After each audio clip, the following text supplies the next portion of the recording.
Tara at mag-Baguio! Bumili po pala kami ng ticket sa online which is 1,032 pesos. Nag-add lang kami ng 50 pesos which a total of 1,082 pesos. First class bus and ayan, may free snacks and water na po sila.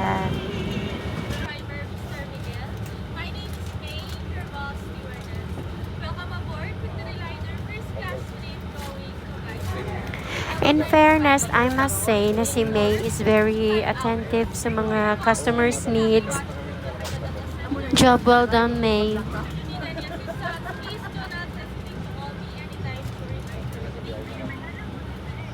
Thank you.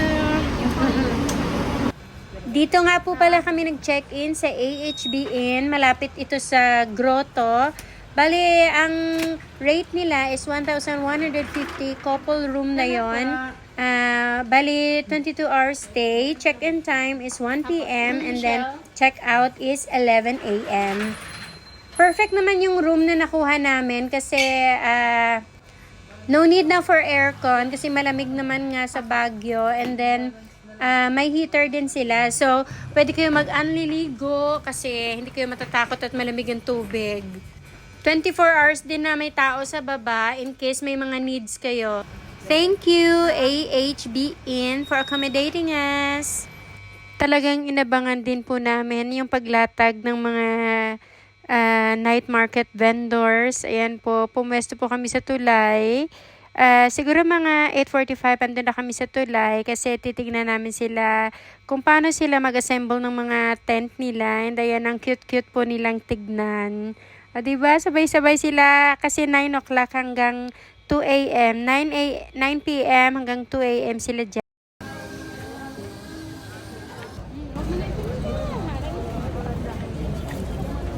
Ay, medyas oh.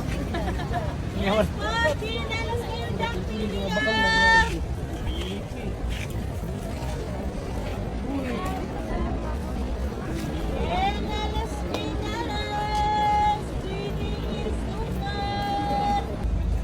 Pili ka na.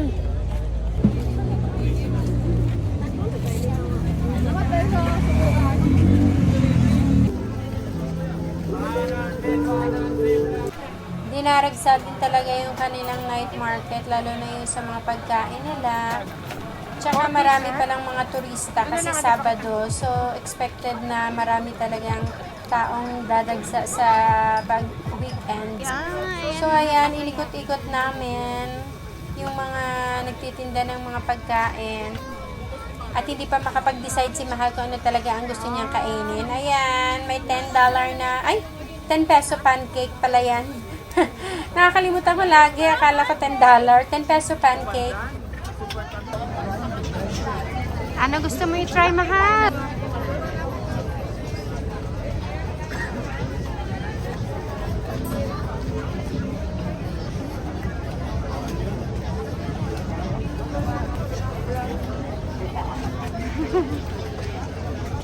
Bibili daw siya ng balot. Isa lang, hati na tayo, Mahal.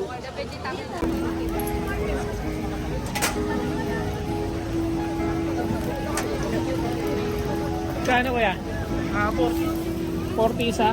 Tubig nga.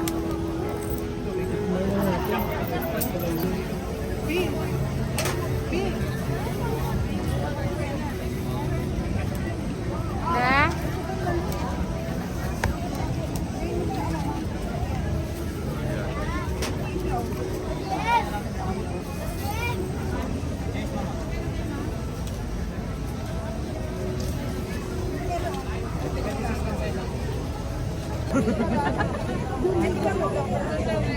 Hirap naman ito.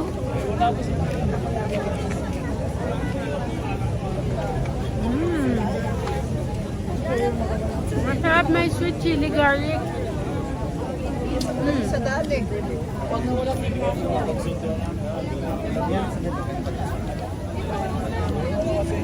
tayo na bumili. Isang strawberry pa. Ube and strawberry ang choices ng flavors ng taho. Nag-try nga kami ng strawberry taho and ayan, si Mahal ang pina-try ko muna. Hindi pa talaga siya pwede sa mga vlog, sa mga food vlog kasi Makikita mo talaga sa reaction niya kung gusto niya or hindi yung pagkain. Taho. Strawberry. Well, for me, I like their strawberry taho. Sa karinderya kami sa gilid ng Bornham Park kumain dahil gusto ni Mahal na mainit na sabaw and yung lutong bahay talaga. So, ayan, siya ngayon yung food May bangus, tilapia na inihaw. Pusit. Pagnet. Chicharon bulaklak, inihaw. Panta. Sarap, pusit.